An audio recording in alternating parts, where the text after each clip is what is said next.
Mga kapuso, pep rallies ang pila ka NCAA member schools gin pasundayag. Antes pa man magsugod ang NCAA Season 101. Si Julius Bilacaol nakatuto.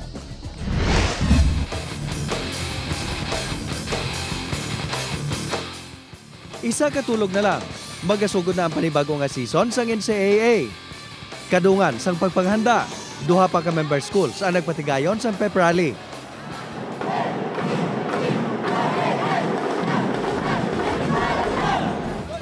Festive ang pep rally sang Colegio de San Juan de Letran.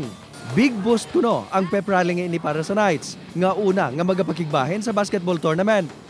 Sobrang support nila sa amin at iba yung expectation nila sa amin ngayong season. And dadalhin namin yun at magiging inspiration namin sa paggamit ng aming pangarap. We expect them to still continue the Arriba spirit.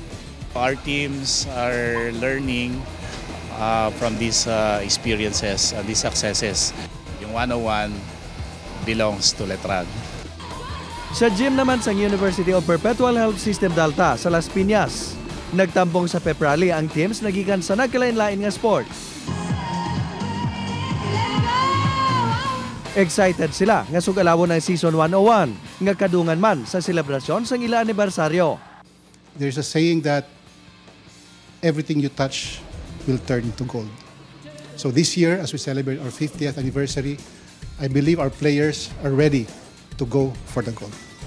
Confident but not too confident. Ano lang, nasa level lang kami na game at a time. Tsaka sobrang excited kasi madaming pumasok from juniors.